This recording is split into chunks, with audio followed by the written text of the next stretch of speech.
If it's Monday or Wednesday night, then it must be California Haunts Radio Night.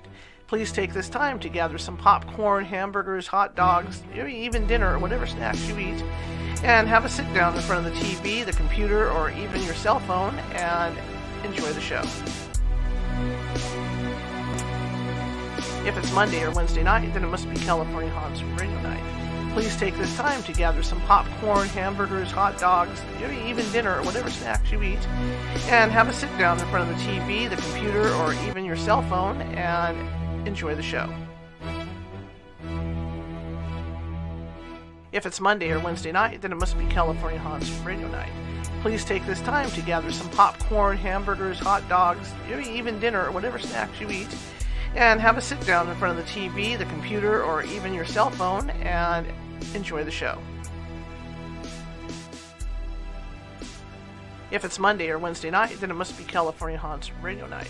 Please take this time to gather some popcorn, hamburgers, hot dogs, maybe even dinner or whatever snacks you eat, and have a sit down in front of the TV, the computer, or even your cell phone and enjoy the show. If it's Monday or Wednesday night, then it must be California Haunts Radio Night. Please take this time to gather some popcorn, hamburgers, hot dogs, maybe even dinner or whatever snacks you eat, and have a sit down in front of the TV, the computer, or even your cell phone and enjoy the show.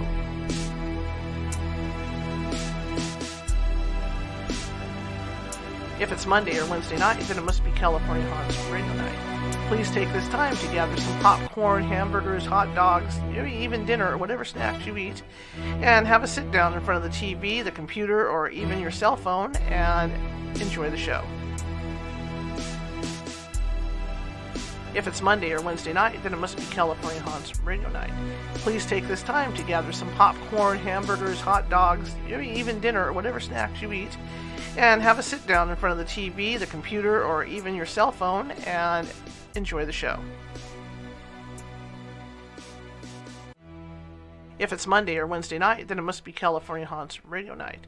Please take this time to gather some popcorn, hamburgers, hot dogs, maybe even dinner or whatever snacks you eat, and have a sit down in front of the TV, the computer, or even your cell phone and enjoy the show. If it's Monday or Wednesday night, then it must be California Haunts Radio Night. Please take this time to gather some popcorn, hamburgers, hot dogs, maybe even dinner or whatever snacks you eat, and have a sit down in front of the TV, the computer, or even your cell phone and enjoy the show. If it's Monday or Wednesday night, then it must be California Haunts Radio Night. Please take this time to gather some popcorn, hamburgers, hot dogs, maybe even dinner or whatever snacks you eat, and have a sit down in front of the TV, the computer, or even your cell phone and enjoy the show. If it's Monday or Wednesday night, then it must be California Haunts Radio Night. Please take this time to gather some popcorn, hamburgers, hot dogs, maybe even dinner or whatever snacks you eat, and have a sit down in front of the TV, the computer, or even your cell phone and enjoy the show. If it's Monday or Wednesday night, then it must be California Haunts Radio Night. Please take this time to gather some popcorn, hamburgers, hot dogs, maybe even dinner or whatever snacks you eat, and have a sit down in front of the TV, the computer, or even your cell phone and enjoy the show. If it's Monday or Wednesday night, then it must be California Haunts Radio Night. Please take this time to gather some popcorn, hamburgers, hot dogs, maybe even dinner or whatever snacks you eat, and have a sit down in front of the TV, the computer, or even your cell phone and enjoy the show. If it's Monday or Wednesday night, then it must be California Haunts Radio Night. Please take this time to gather some popcorn, hamburgers, hot dogs, maybe even dinner or whatever snacks you eat, and have a sit down in front of the TV, the computer, or even your cell phone and enjoy the show. If it's Monday or Wednesday night, then it must be California Haunts Radio Night. Please take this time to gather some popcorn, hamburgers, hot dogs, maybe even dinner or whatever snacks you eat, and have a sit down in front of the TV, the computer, or even your cell phone and enjoy the show. If it's Monday or Wednesday night, then it must be California Haunts Radio Night. please take this time to gather some popcorn, hamburgers, hot dogs, maybe even dinner or whatever snacks you eat, and have a sit down in front of the TV, the computer, or even your cell phone and enjoy the show.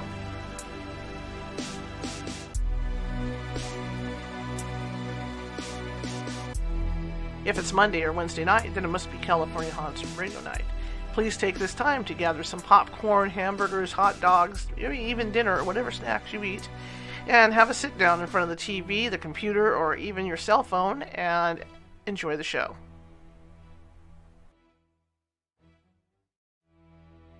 If it's Monday or Wednesday night, then it must be California Haunts Radio Night.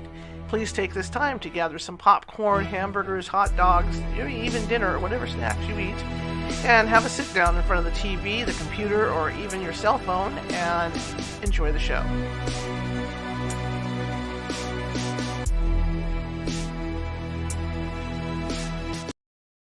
If it's Monday... Well, hey, I did it again. I pushed the wrong button. There I get too button pushy. Welcome, you guys. Wednesday night, and what a show it's going to be. I have looked into spontaneous human combustion for years, and it has terrified me. To me, it's the thing of nightmares.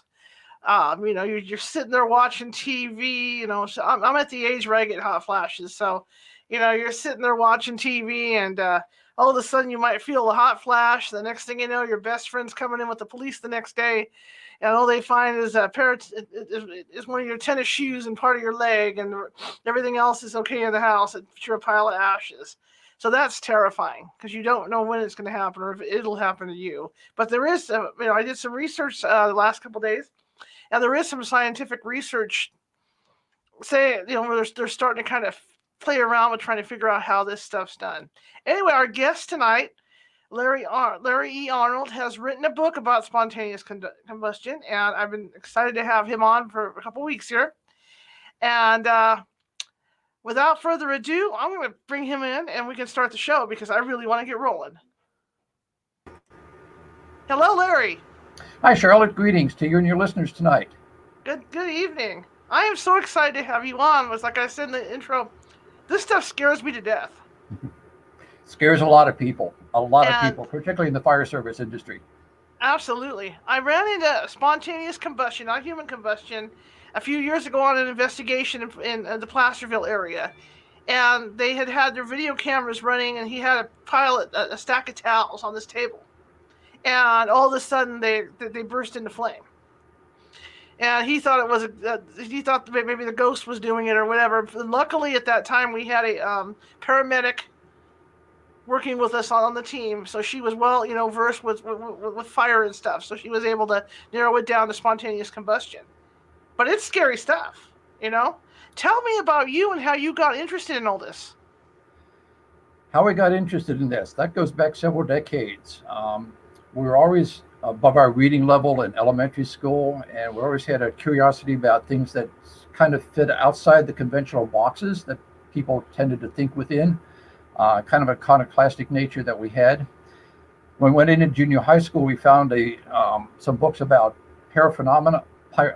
strange phenomena on the bookshelves, particularly about UFOs, which is kind of strange to have in our junior high school library. Read those, gave book reports, and most of our fellow students kind of thought, Larry's a little weird there, but he's okay, we guess. And at that time, we as part of the book club in 8th grade, we purchased for 35 cents a book by Frank Edwards called Stranger Than Science. He was a newspaper man, and in that book he had a lot of strange stories, some of which sounded really, really weird, and some just curious. But one of the chapters in his book was titled Incredible Cremations. Mm-hmm. And specifically, he wrote about a case that happened in St. Petersburg, Florida in 1951 that burned down Mary Hardy Research. We always wondered whether that case was, fiction, or if Mr. Edwards, as a newspaper man, had reported the story straight as news. When we left the engineering profession in the early 70s, we went down to the Library of Congress to pull up some microfilm of the newspapers from St. Pete at that time to see whether it made front page news or whether maybe Frank Edwards had made up this story. And what we discovered was that the St. Pete Times and Tampa Tribune newspapers had covered the death of Mary Hardy Reeser as front page news. and it was very strange, very curious. For weeks had mystified all the investigating authorities, the detectives assigned to the case, and eventually we would actually meet the one of the police officers who was assigned on his first day of duty as a member of the St. Petersburg Police Department to secure the premises while the investigations inside unfolded. And Walter Tipton told us that at that time, he and his fellow officers and the investigators had not a clue. They had no idea what they were dealing with inside Mary Reese's apartment. Because what they found on the morning of July 2, 1951 was a 175-pound woman who overnight had burned down to a few pounds of calcined vertebrae, 1 foot left intact inside its unburned satin slipper, a head that was described at the time as having shrunk to the size of an orange or a teacup, and basically the rest of her body was dry powder, in an environment that exhibited no other significant heat or flame damage. The investigators considered arson murder. They found no evidence of that. They ruled out suicide. They could find no identifiable external ignition sources beyond the fact that Mary was a known cigarette smoker. But all the original investigators said this body was burned so thoroughly, so completely in such a localized environment that a dropped cigarette doesn't make any sense. At that time, vacationing in St. Pete was Dr. Walter Marion Krogman, who was a renowned forensic anthropologist who had taken a specialty in conducting experiments of what it takes to burn up a human body under laboratory conditions. Dr. Krogman obviously took a professional and personal interest in the Reeser case at that time and concluded that it had a number of mysteries that he could not explain. There was the apparent intense heat that would have been necessary, supposedly, to consume her body to the extent that it was found. Couldn't find a source for that incredible heat. There was the incredible localization of the fire. Newspapers, stacks of newspapers, bedding, linens near the chair in which Mrs. Reeser immolated were not burned or damaged by the fire. And yet her body itself was so thoroughly burned that she literally had to be shoveled out of the apartment in St. Pete. Wow. And we had the opportunity, as our investigations evolved in this case, to actually meet with one of the two firefighters who handled the shovels that took out her ashes. And he told us that in his professional opinion and in his decades of firefighting experience, he had never before nor since encountered a fire scene like the one that he had to shovel the ashes out of Mrs. Reese's apartment. And his conclusion was that Mrs. Reeser had to have died by spontaneous human combustion. So that got us tipped it. Now, was this a one-off, absolutely unique case in which there might have been some kind of an external source available that the experts at the time couldn't discover? We couldn't dismiss the case. It certainly piqued our curiosity even more, the curiosity that began when we were in 8th grade. And then we got a tip to a case that also had a Pennsylvania connection. You're talking to us here from Pennsylvania. And Mrs. Reeser was a Pennsylvania native, even though she met her flaming fate down in St. Pete in 51. Well, we got tipped off to another possible case here in Pennsylvania, our home state, that involved an elderly physician in the northern tier of Pennsylvania. His name was Dr. Bentley.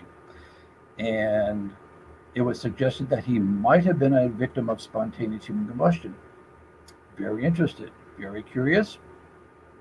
Took a 3.5-hour drive from our home in Harrisburg up to northern Pennsylvania and started probing around. And what we discovered changed our life at that time, because the way in which Mr. Bentley was consumed fit the classic definition of what history has called spontaneous human combustion. An almost wholly immolated body, skeleton included, at a fire scene that is significantly devoid of the anticipated, expected high heat and flame damage that one would expect to find at one of these amazing fire fatalities. Is it true with these things that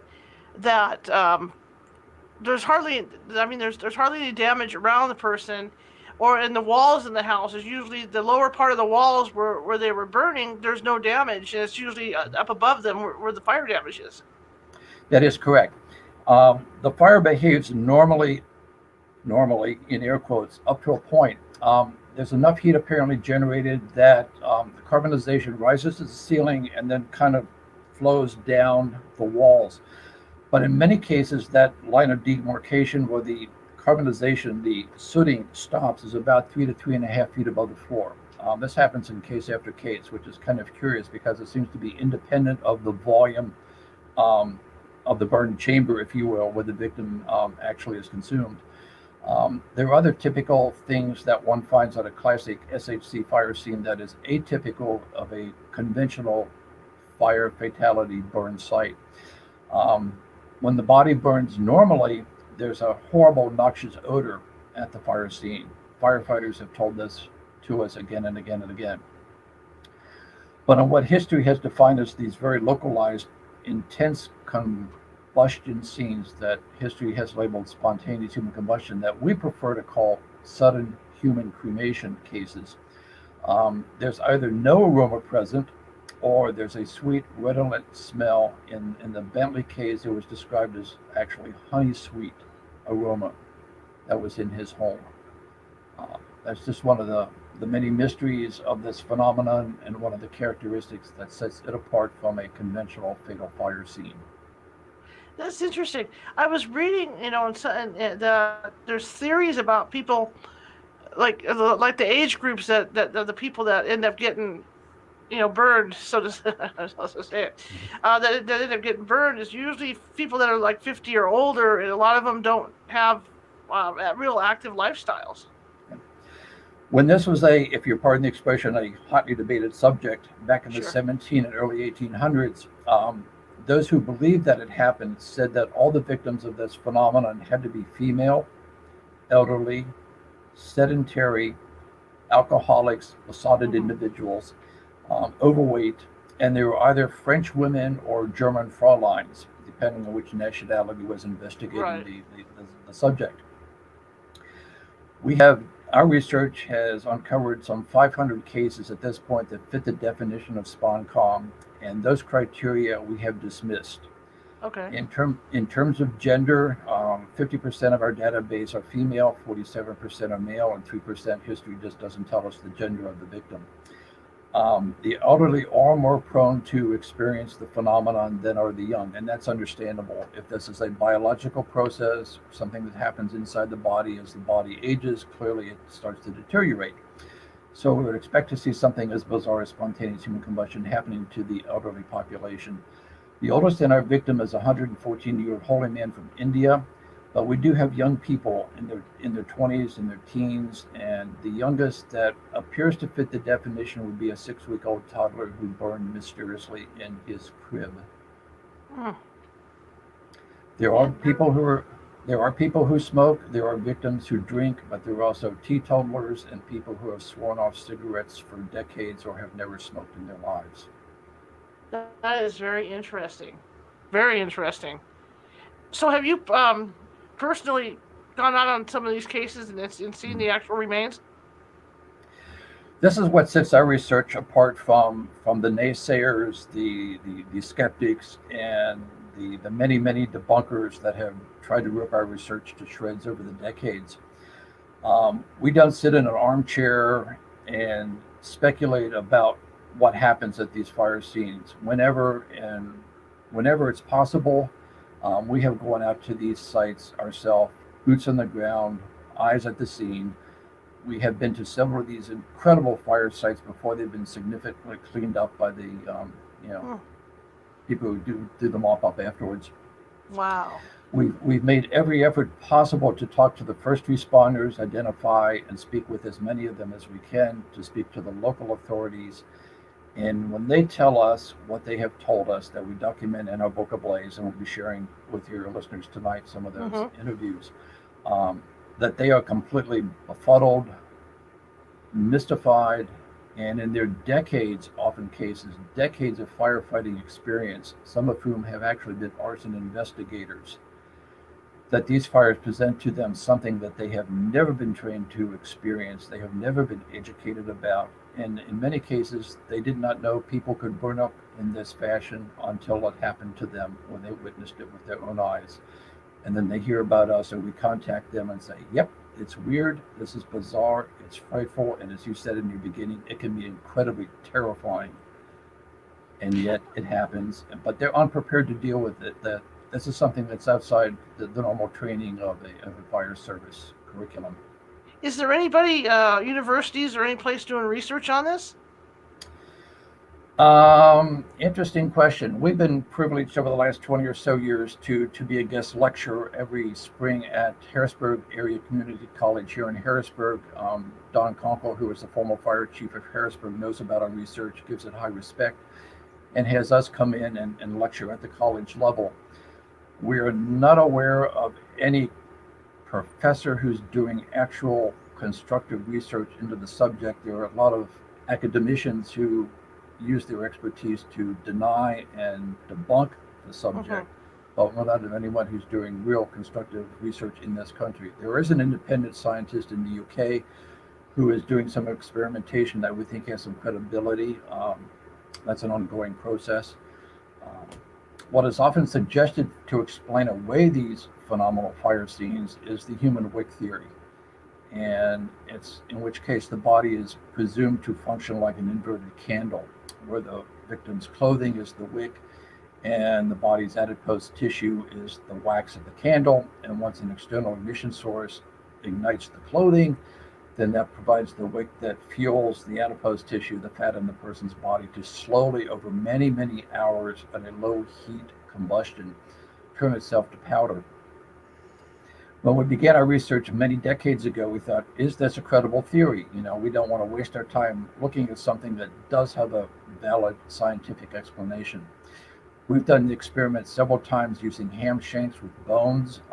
In one case, we had soaked the ham shank in a marinade of vodka, brandy, and whiskey for a full year. So it was fully saturated, wrapped it in cloth, ignited it for the BBC, and after an hour, the flame extinguished itself, and we had 99.8% of the sample left on the linoleum that we had placed it on, all intact, didn't burn itself to powder, unlike Dr. Bentley did in his bathroom in 1966. Wow. Others who have done the experiment on television, we've actually caught them in scientific fraud. If you have to lie about the success of your experiment when it has utterly failed, your experimentation, in fact, your reputation has no merit. Interesting, very interesting. And you wrote, obviously, you did all this research and wrote a book. Who did you end up interviewing? Because obviously, there's never been survivors of this, right? Incorrect. Okay. There are survivors, yeah. Now, obviously, the survivors are not the classic case of spontaneous human combustion. We can't interview a pile of ashes. Right. But there are people who have experienced first, second, third, and even possibly a fourth-degree burn injury and have lived to tell us about their incredible experiences. So yes, spontaneous human combustion can be survived. It has been eyewitnessed, and that whole subset of the phenomenon just throws the debunkers into a tizzy, because you're left with either having to ignore the testimony, find a way to discount it, or simply call these people liars. Can you tell us a story about somebody that survived? Sure, absolutely. Okay. The first gentleman that we had the privilege to interview, who we believe experienced and survived partial spontaneous human combustion, is Jack Angel. His story begins in November of 1974. He was a traveling clothing salesman. He worked out of his motor home. It was a showroom on wheels, if you will. He was down in Georgia, had an appointment to meet with a client. Following morning, parked his motor home the previous night at the Ramada Inn in Savannah, I think it was Savannah, Georgia. Don't hold us to that at the moment. It's been a couple of years. Expecting to get up the following morning and have breakfast and then go meet with his client. He missed the appointment. When he came to, he realized that his right forearm was burned black, charred to the bone. Yet he felt no pain. His pajamas were not singed. The sheeting on the bed in his motorhome was not burned. He got up, got himself dressed, exited the motorhome, went into the Ramada Inn, and then fainted. When he regained consciousness, he found himself in the Savannah General Hospital, surrounded by a team of physicians, perplexed about how their patient could have burned to the extent that they were looking at. Skeptics have said that Jack Angel was fiddling around with the water, plumbing in his motor home, and that these were scalding burn injuries. They are not scalding burn wounds. Besides the severe third, perhaps fourth degree burn that Jack had on his right forearm, he also had internal body damage. He had almost explosive type exit wounds in the right side of his chest. Several discs in his spinal column had fused. Prior to this event, he had no problems like that. Afterwards, he did. And he also had burn injuries on his groin, on the nape of his neck, and in other parts of his anatomy. And yet there was no identifiable burn evidence anywhere inside the motorhome. Physicians attending him said that the best way to explain it for them was that he had been somehow burned electrically from the inside out, that these were burns internal in origin. That is a direct quote from the medical records that we have for Jack's medical treatment.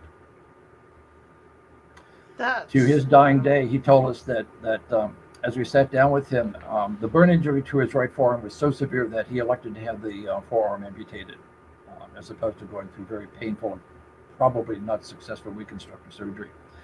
We can to this day remember sitting in front of Jack discussing this event with him, and he holds his right forearm up and waves the stump of his right forearm at us and says, "Larry, the only thing that makes any sense to me is that I burned by spontaneous human combustion. I don't know why, I don't know how, I can't explain it, but it's the only thing that made sense to him. And it's the only thing that makes sense to us, given all the evidence that we've amassed for that particular case." Oh my gosh, that's incredible. Yeah, I've never heard. I'll have to read your book. I've Oh, never please heard. do. Yeah, I've never heard of anybody that survived it. You always see the photos of people that don't survive. Yeah. As we said, well, a lot of the cases in our book Ablaze would have been lost to history had we not doggedly pursued a lead that brought us to them. We devote a full chapter to Dr. Bentley here in Pennsylvania. We devote a full chapter to Mary Reeser. In fact, hold this up. This is our file. This is our file on Wow. Mary Reeser. Just one case. Skeptics say that we're a mystery monger. A mystery monger isn't going to create that kind of research on one case. We're looking for the evidence. We're looking for the truth. We're looking for the facts wherever they lead us. And in case after case after case, they've led us to the inescapable conclusion that, albeit as rare as the phenomenon is, people do on occasion experience and succumb to, or as in the case of Jack Angel and several dozen other people, survive spontaneous human combustion. Wow. Now, how long did it take you to research this book? Because I mean, it must have been this an incredible amount of stuff that you had to follow up on. Yeah, it did. We have no idea how many hours we have devoted to this subject. We began doing serious research in the early 70s by going to the Library of Congress first, and then we went to the College of Physicians in Philadelphia, pulling up cartload after cartload after cartload of European medical texts we had to literally blow the dust off the tops of the books. They had clearly not been opened in decades. Plowing through volume after volume after volume, looking for cases and finding them. The case that we devote a full chapter to in our book about George Mott, a retired firefighter in upstate New York in 1986, would have probably been lost to history had we not doggedly pursued it. Another case here in Pennsylvania, Helen Conway, met her incredible flaming fate in 1964. Definitely would have been lost to history. The fire department either lost or destroyed or just threw out the file when they were moving to a new fire facility. And had we not gotten there before that happened and met with the 3 senior fire officials involved in that particular case, the world would never know about it. We devote a whole chapter to Mrs. Conway in our book. An astonishing case, as are so many of these cases. When you say we, who are we talking about? You're talking to and you're listening to and you're speaking with the gentleman that you're seeing on the split screen. It's a personal reference. We refer to ourselves in the first person plural. Gotcha. Okay. You said that you get tips on these things. What else do you have to do? Do you have to go through, spend like hours and hours? Is it like libraries going through newspaper clippings, to pick up on this stuff? Yep. We do that. Our research involves archival research, looking through current and old newspaper archives. It's very, and talking to first responders when we get a possible tip. We have a network around the planet. People know of our particular interest and fascination with fire phenomena. So if they come up with something, bless them, they contact us and then we follow up. When we go to a new town to lecture or just to vacation, we'll make a point to stop in the local fire departments. Hi guys, this is what we do.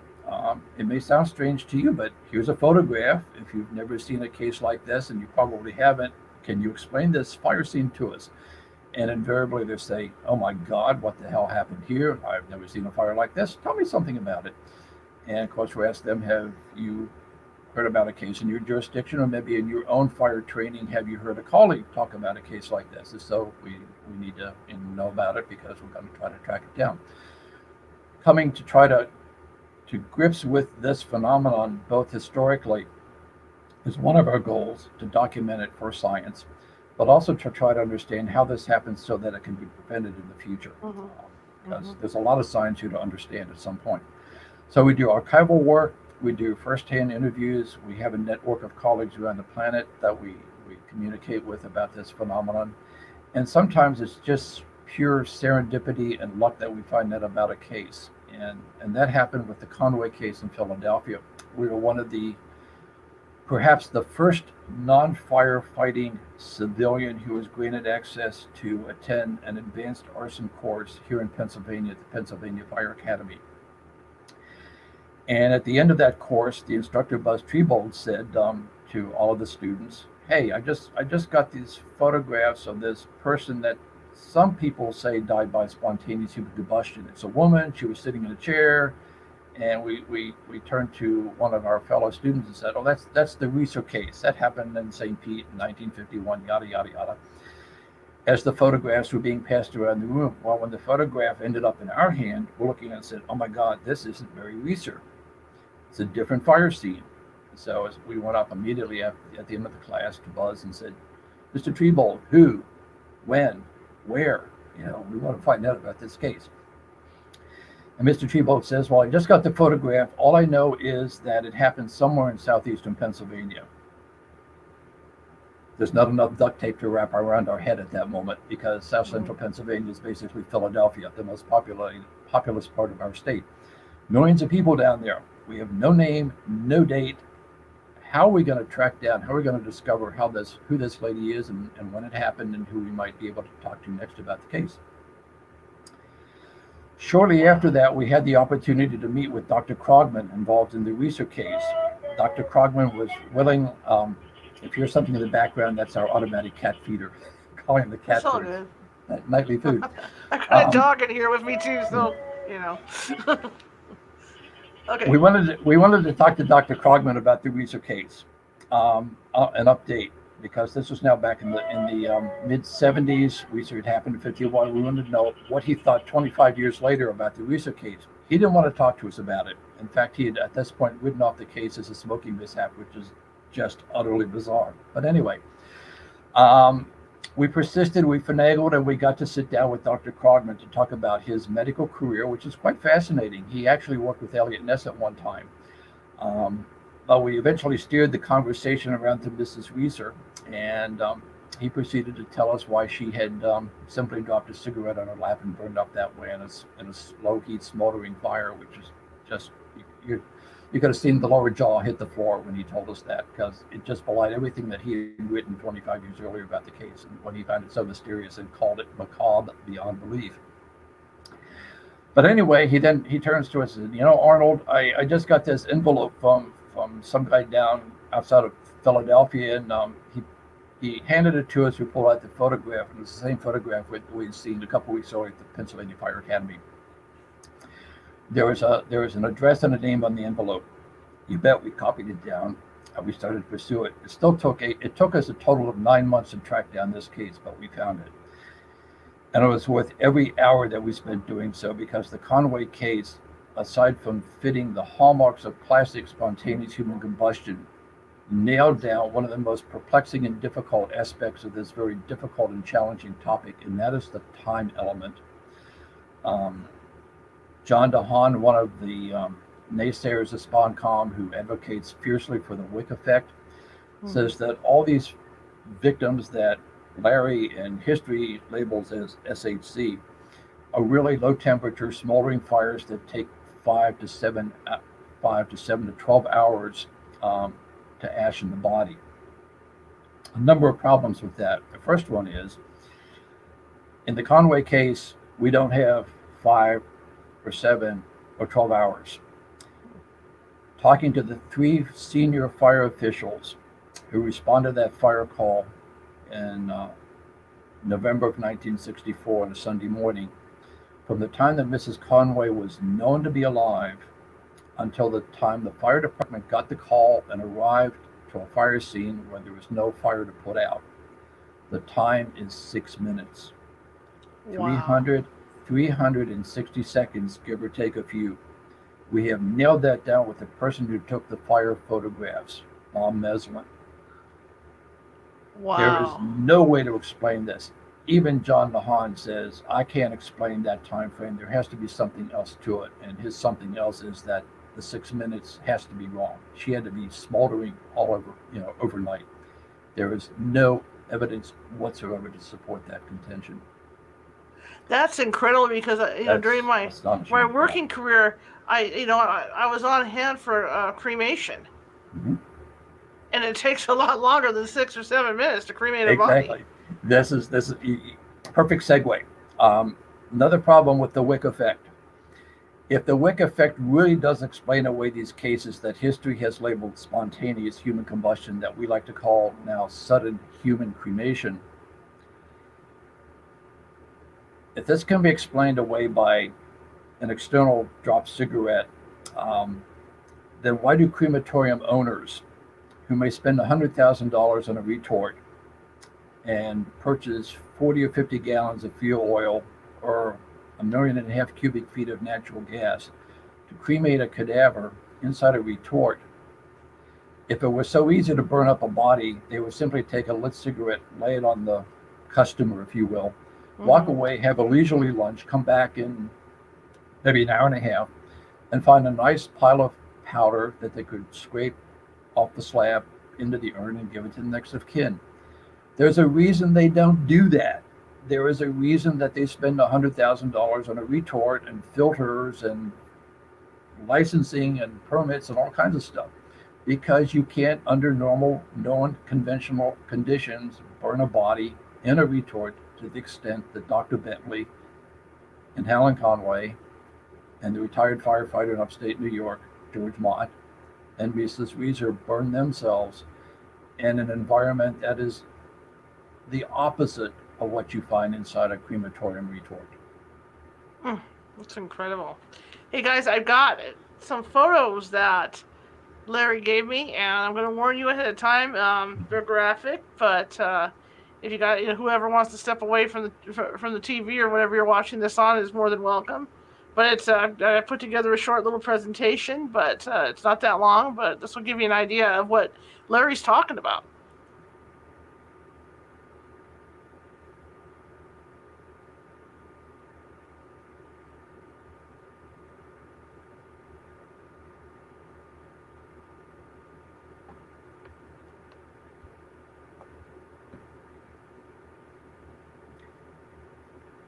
If we have an audio, that was Dr. Bentley. This is Helen Conway.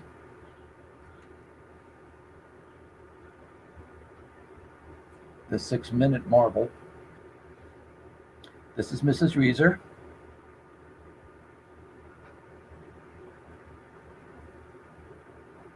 Incredible. Absolutely incredible. And frightening. It is frightening.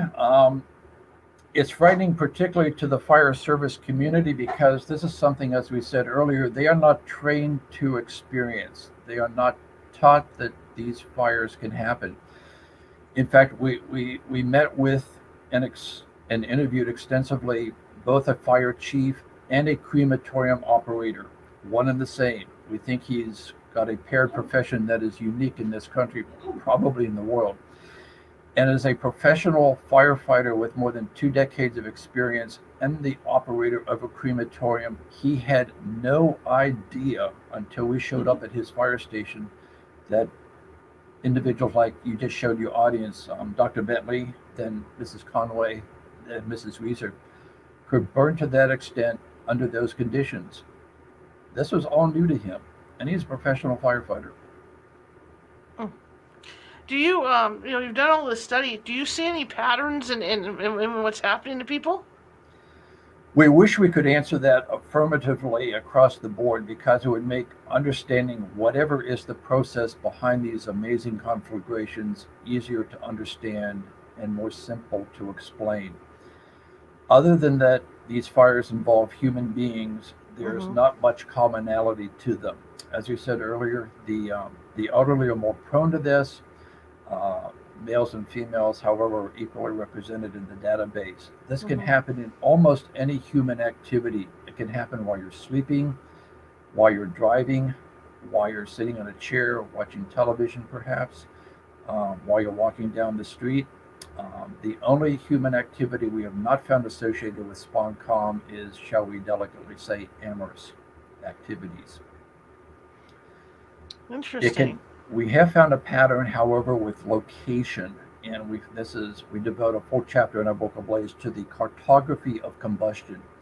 Where you are or where your property, your house is at a particular time may make it or yourself more incendiarily hazardous, more inflammable than any place else.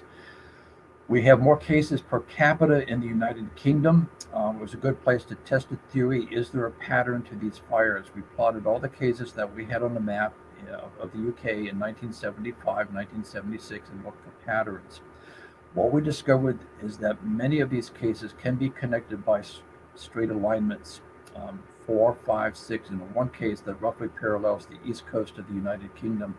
Perhaps as many as a dozen cases of pyrophenomena that can be linked by a straight alignment, kind of like along the concept of ley lines that link megaliths across the landscape. But in this case, we're dealing with a different set of alignments that link strange fires. Statistically, that is incredibly significant and raises some really interesting questions about the location of strange fires as well as other Fortean phenomena. If the test of a theory's validity is, will it lead you to predicted, anticipated findings, then the cartography of combustion theory stands up extremely well, because in 2 journeys to the United Kingdom after we created the fire line map, which is in our book Ablaze, we went first to Lincolnshire up in northeastern part of England, because there was a loci of fire, strange fires up in there, that area. And we met with the fire brigade commander for Lincolnshire and sat down with him and said, introduce ourselves. This is why we are here. Might you have any cases, any historical records of pyrophenomena in your jurisdiction? And Mr. Shenton's first response was, well, nope, haven't heard about that. Don't think about it. But then he pushed himself away from his desk. And as we sat there watching him, you could almost visualize the gears in his brain trying to pull up some information. Brought himself back up to his desk, leaned over to us and said, well, a couple years ago, we had this really strange fire that I'd forgotten about, but now that you brought it back to memory, it involved a hermit living in literally a tinderbox of a shack out in the countryside, had oil-based paper as window glass. He lived in an environment, stacks of newspaper that structured a little canyon of an aisle that he would walk through in his home. Neighbors hadn't seen him for a couple of days, called the authorities. They went out, couldn't find him, came back out of the house and said, he's got to be outside somewhere. They looked around the property, couldn't find him. The neighbors said, we haven't seen him outside. He's got to be in the house. They went back in multiple times and finally discovered that they were literally walking through the ashes of the gentleman who lived in this tinderbox of a shack. The ashes were between stacks of unburned newspaper. Just classic SponCom fire scene. That We discovered that case only by following the fire lanes that we plotted years earlier on this map. The other case that helps to verify the significance of the alignments of strange fires happened in Wales in 1980 to a gentleman named Henry Thomas. When we heard about the case, he was said to live in Ibervale, Wales. Had no idea, never heard of Ibervale, Wales. But before going to a gazetteer, we decided to pull out our map and follow the alignments that we had previously plotted that went through Wales.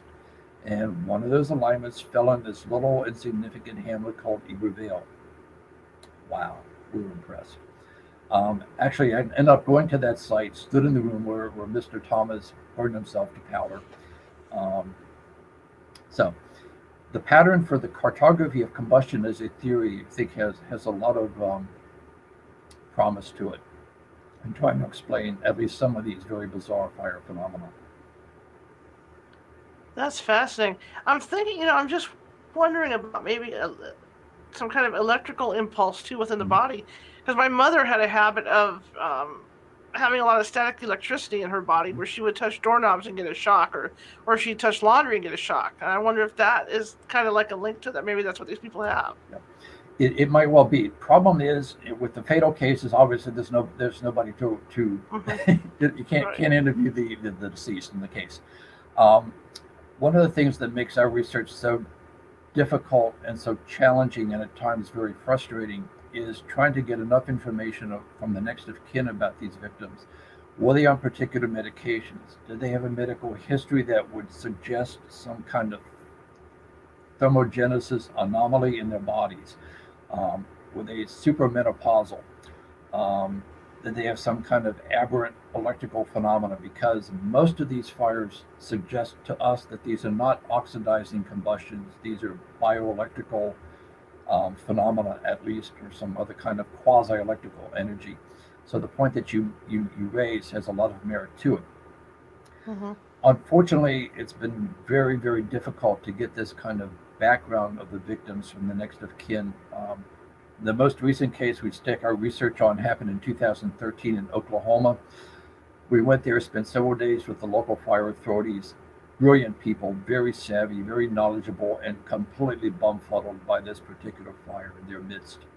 We desperately wanted to meet with the next of kin to find out as much information as tactfully and gently and politely as we possibly could, because obviously this is a difficult subject to deal with, even if you're just looking at it theoretically from a distance. But when you're dealing with the next of kin to whom something as bizarre as SHC has happened, one must be very delicate, very careful, very cautious, and very sympathetic. We actually got the next of kin. The brother of the victim had agreed to meet with us. We were actually en route to meet with him when we got a phone call saying, I've changed my mind, don't come. Well, we went anyway, and hoped a face-to-face would change his mind, but it did not. So there was a lot that we could have learned about that case, but we just were denied the opportunity to do so. So the research continues, and we have to, at this point, just speculate what may be the factor or factors involved in these amazing human incinerations. As a newspaper reporter, that is one of the hardest things to do. If a child has drowned, if someone's been murdered, something happens to somebody, and it's always the assignment: go out, interview the relatives. That is one of the hardest things to do. Like you say, you have to be very delicate about it, and a lot of them are hostile. They don't want to talk to you. And when the subject is fire and death by fire, most people's reaction is this must have been a very painful experience for the deceased. That's common sense, and that makes them all the more reluctant, reticent to discuss it with anyone, even with family members, let alone an outsider like ourselves. But again, with this subject, there is so much that is atypical and non-commonsensical, if you will, about this subject. Aside from the presence of either no odor or a sweet redolent scent in so many of these cases that are classic, there's no indication to us, certainly from the survivors and the eyewitnesses, but also from the position of some of the deceased bodies where there's actually a fair amount of anatomy left. There's no indication to us that these people have experienced the kind of agonizing pain that one would normally associate with exposure to an open oxidizing fire. So this phenomena again is either so quick, as it likely was in the Conway case, that there's no opportunity for the nervous system to transmit pain signals to the brain, or the process doesn't involve the transmission of pain signals to the brain, period. Or maybe it just simply burns through the nerve endings and that takes care of that, right away. That maybe that's where it starts, actually, is in the nerve somewhere. Yeah. Again, the cases there are cases where it appears that in the survivor case of Jack Angel, the burns to his forearm were clearly internal, but in the classic cases, the loci of combustion, of the energy that consumes the body, appears to originate in the solar plexus area, the lower abdominal region of the victim. That clearly was not the case with Jack Angel. Clearly it's not the case with most of the survivor cases. Again, because there's no definitive clear pattern. Again, one of our critics says, Larry, the problem with your cases is that you've got them all over the place. Well, we're sorry, but that's just what the evidence presents to us. That's what history shows. Not everybody is allergic to hayweed. Not everybody is 6'2" and weighs 173 pounds. Human bodies are very different. Why should we expect every body to have the same criteria that ends up being defined as a case of spontaneous human combustion? That just doesn't make sense to us. Our mind is broader than that. You'd think with modern science, and how far we've come, when you look at the early cases of this, all the way up to present day, you'd think that there'd be some kind of headway, but there really isn't, because by the time, like you say, by the time you get to the bodies, they're ashes. Yep. In the George Mott case, the retired firefighter in upstate New York, meticulously careful about fire. As a retired firefighter, that was to be expected.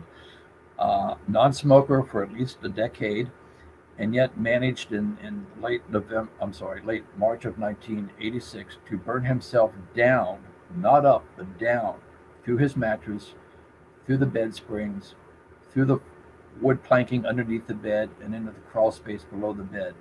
We stood in Mr. Mott's bedroom. We could extend our arm and touch the ceiling above the bed. It was 6 feet tall, so ceiling was just a little, about 7.5 feet up. We could touch the ceiling. Not a scorch mark on the ceiling above the point of the fire, again, in air quotes, that consumed his body downward through his bed and into the crawl space below. Most of the vectors of these blazes appears to be inward and downward, not upwards. In the Mott case, no odor at the fire scene whatsoever. The irony of his case was that his ashes were scraped up from the crawl space below. His remains consisted of half of his lower right leg that was still on the burned through mattress, dry powder, and a head that was said to have shrunken in size by about 25%, which is reminiscent of Mary Weezer's head that also was said to have shrunken dramatically in size. Again, this is not what happens in any conventional fatal fire. But Mr. Mott's ashes were scooped up, put in a box, and taken to the Burlington crematorium, where they were recremated, if you will. And then those ashes, recremated ashes, were buried at sea. So we don't have any material left to try to analyze from that fire scene. But the irony is that as we talked to the crematorium operator in Burlington and said, "Have you ever gotten a body like this before?" No. He said, "You didn't have much to do with it, did you?" No, we didn't. But we were asked to cremate it, so they cremated ashes, and away went Mr. Mott. The authorities in that case, Bob Purdy, who was the emergency preparedness director for Essex County, and his fire investigator, Tony Moret, both brilliant men, both concluded, after spending hundreds of hours of investigating that particular fire, and we ourselves spent about 750 hours on our own time working with them to try to understand what happened to Mr. Mott in 1986. Their conclusion collectively is that the best explanation for Mr. Mott's demise is spontaneous human combustion, and they both went on the record. Hmm. Now, the people that survived, do they feel anything beforehand? I mean, did they feel, sweaty or anything beforehand to indicate that something was going on? Great question. Jack Angel slept through his third or fourth degree burn to his right forearm without any pain whatsoever, awakened to complete befuddlement. Other victims, other survivors tell us that they may experience a mild tingling sensation or a very low level of heat in the part of their body. The tingling, they've likened it to what happens in your forearm when you cut off circulation. Mm-hmm. Nothing akin to the pain that you would expect to experience had you just put your hand on a hot stove burner, for example. Peter Jones, who tells us that twice in one day in October 1980, his body went up in smoke, experienced no pain, no forewarning whatsoever.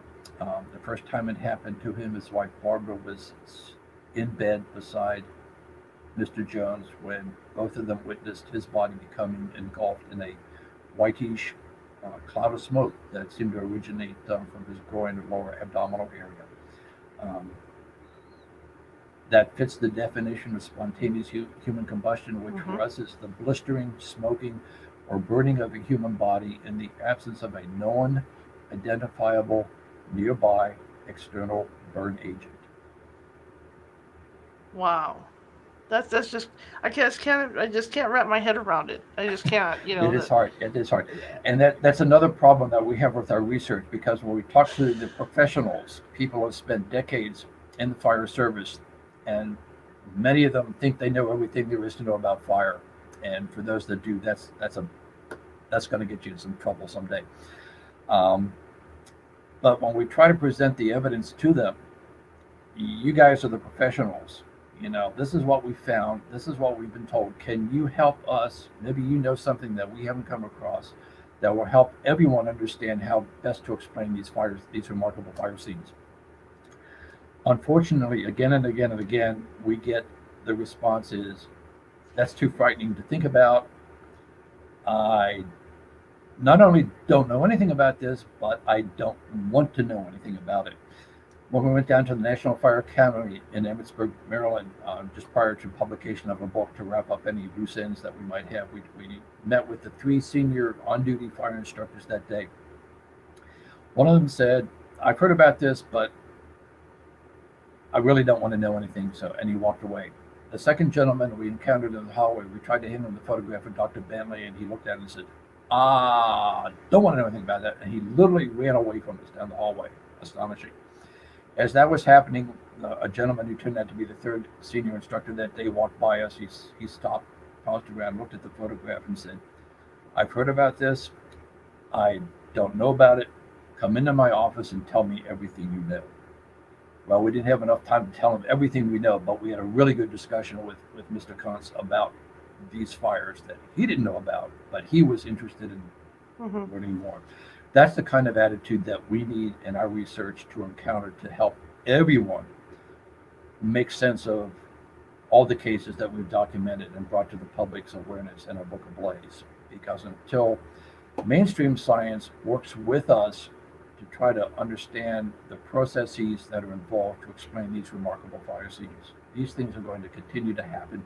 People are going to continue to die, and the mystery is going to continue to remain buried and hidden. This is a medical phenomenon that deserves widespread attention.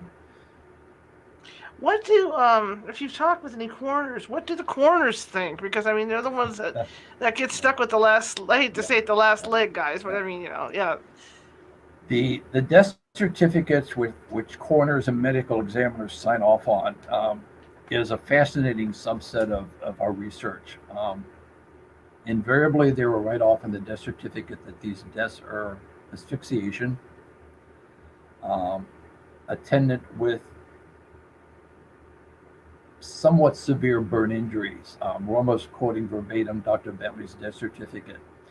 The problem is, unless you have a trachea or an esophagus or lungs, you can't make a medical determination of asphyxia.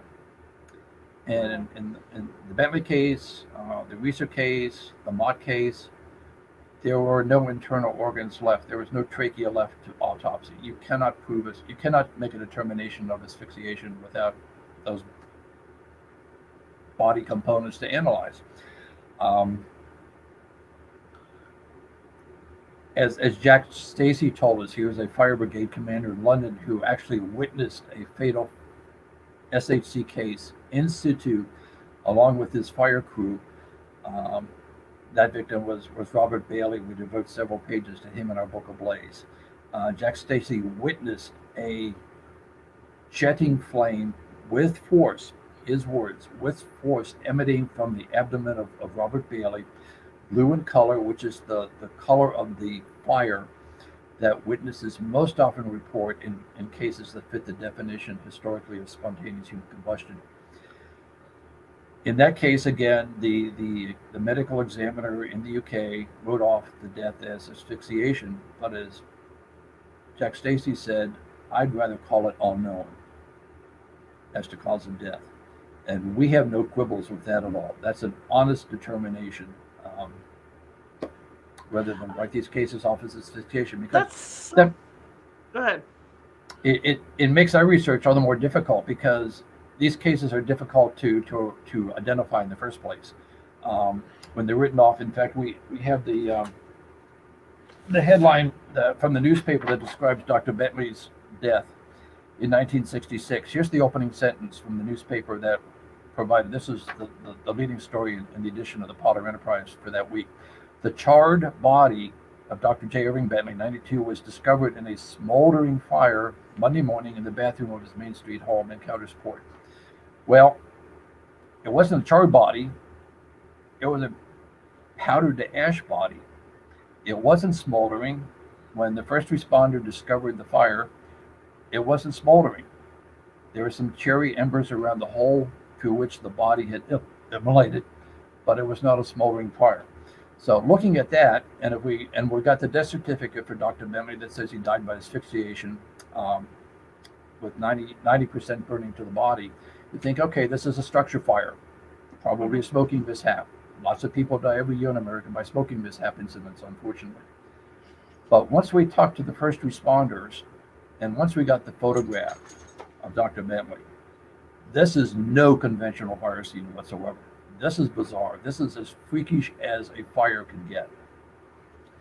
But without getting a lead from an insider up in Potter County, a local historian, we would never have discovered the case and would never have investigated the energy and the time and the effort to find those first responders. Even Dr. Bentley's son did not know how his dad died until he was watching a program in 1980 called That's Incredible on ABC television, right, in which we debuted for the first time on television the remarkable fire death of Dr. Bentley. Until that time, even Dr. Bentley's son did not know how his dad had perished. So imagine you think your dad dropped the pipe on his lap and sadly, burned himself slowly and was put in a grave. And watching television and discovering, my God, this is how Dad died. I had no idea, but that's what happened. So these cases, because of officialdom's displeasure and disdain and dismissal of the entire concept of SHC, makes research for people like us incredibly difficult. We know there are more cases that have happened that we simply have not been able to identify. Well, you mentioned earlier the gentleman that caught fire with his wife laying beside him. Have there been other witnesses that have seen people catch fire? Yes, quite a few. There's a full chapter in Ablaze that deals specifically with a subset of eyewitness cases. As we said, in most of the eyewitness cases, the color of the fire, again in air quotes, we prefer to use in this context the energy that envelops the victim, is described as bright, translucent, like electric arc welding blue. There are colors reported of blue-green, silver, argent, red, copper red, from Mrs. Pecoke, who burned through her ceiling in Limerick, Ireland back in 1760, if memory serves correctly. But most often the eyewitness reported this bright blue colored energy that envelops the body. And it happens very quickly and without an identifiable external ignition source. And again, bodies don't burn blue under normal circumstances. How are they able to get the fires out? In one case involving a Mr. Hirschel from England, if memory serves, in 1613 or 1631, somewhere around that period, a bystander attempted to, using common sense, thought if I shake the victim who's enveloped in this bright light fire, maybe it'll go out. Well, it did, but Mr. Hirschel spent, according to the records, 13 days thereafter in intensely agonizing pain, the kind of pain that you would expect if it had been a conventional oxidizing fire, third-degree burn injury, before he finally succumbed to his injuries. In the case of Bailey, Jack Stacy and his crew dumped the contents of several fire extinguishers into Mr. Bailey's gut to put out the blue flame that they witnessed. Because Mr. Bailey was already dead when the crew arrived, we had wished that Mr. Stacy and his crew would have just stood there and watched to see what nature would have allowed to unfold, to see whether the body of Mr. Bailey would have eventually been completely consumed to powder or something else would have happened.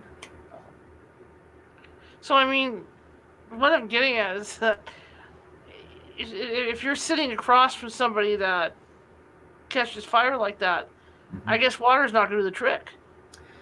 Actually, in one case or two cases in our book, the records state that water was doused on the victim, and it actually accelerated the ferocity of the fire, as opposed to quenching an oxidizing type of fire, that's why firemen like water so much. It lowers the heat of combustion. It tends to put out a oxidizing type flame. But in this phenomenon, which behaves very differently than an oxidizing type fire, the presence of water seems to be not the thing. But that makes sense, because if you're dealing with fat, you know, it's like a oil spill fire on the ocean.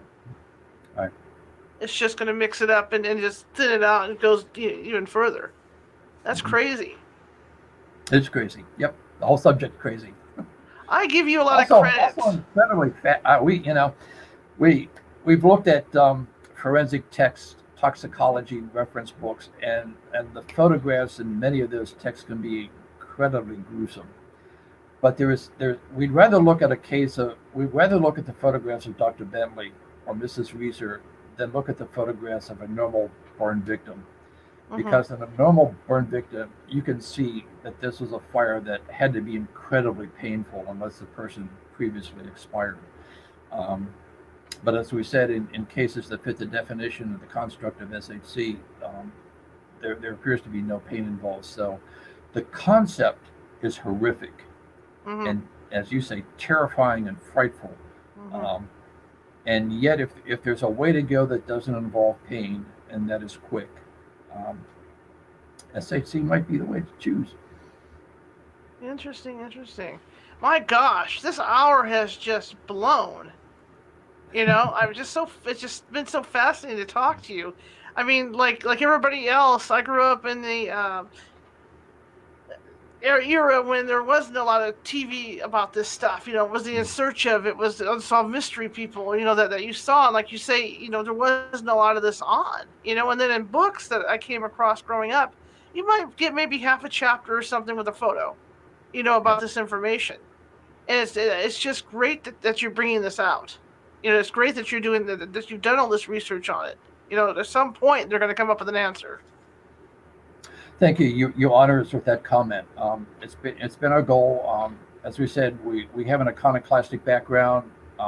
We like to look at things that are strange and outside the conventional box, but we do so from a scientific, at least we say we do so from a scientific methodological background. We're not out here to mystery monger. We didn't make up these photographs that you showed to your listeners, your viewers, are not photoshopped. These are we know the provenance of these photographs. They are Mhm. genuine historical documents. They're not fakes, as some of our critics have said. Um, when you say that spontaneous human combustion cannot occur because there has never been a case in which internal organs are destroyed more completely than external body parts, that comes from a forensic biologist. The cases that we've shared with you tonight disprove that contention and ergo verify that spontaneous human combustion, as bizarre and frightful and weird and freakish and gruesome as it is, does really happen. And we've, as we said, when we discovered the Bentley case, it was a life-changing moment, and we've spent the last 40 plus years of our life traveling the world, trying to discover, and when we do, then document as thoroughly as possible these amazing fire scenes, because there's a lot here for fire science and for medicine to come to terms with and to understand. Not everything is known yet about the human body, and this proves it. Absolutely. Thank you so much for coming on. I really appreciate it. You're most welcome. Thank you, Charlotte. If you want to tell people how to get your book? The easiest way is to go to Amazon.com. The book is available there. If you would like a personal inscribed copy, you can email us at shchappens@gmail.com, or go to the website parascience.com and contact us that way, and we'll be happy to fulfill an order, personally inscribe the book to you. It will be a rare first edition copy of the book, and we can make a guarantee that almost no other author can confidently make. You buy this book, if you've not read it previously, if this is your first exposure to the book, we will guarantee that you will read about and learn things you heretofore did not know. That's a promise. Larry, thank you so much, and I'd like to Charlie. get you on at a later date and talk more about this. Cool. And again, thank you, and you have a good evening. Wow, Likewise. I'll have unpleasant Likewise. dreams tonight, I'll tell you. Take good Thanks care. a- You've Thank been you, a sir. gem. We've enjoyed it very much. Good interview. Thank you. You have a good one. Okay, guys. Well, we learned a lot about spontaneous human combustion, and I know, for one, it still scares me no matter what. No matter what I hear or read about it. Anyway, we are the California Haunts Paranormal Investigation Team. www.californiahaunts.org. If you like the show, share it with your friends. If you didn't like the show, share it with them anyway. We're looking for people to keep us going and keep us watching. As you can see by the bottom, I have a ticker running. We are a nonprofit team out of Sacramento, California, and every little bit helps for equipment and to keep the show on like this, pay for the internet and the service that we use to send all this good stuff to you. In the meantime, Monday we're going to have a coroner on who has worked on some celebrity cases, and so he's going to be very interesting to listen to. And as Elvira would say, Mistress of the Dark, unpleasant dreams.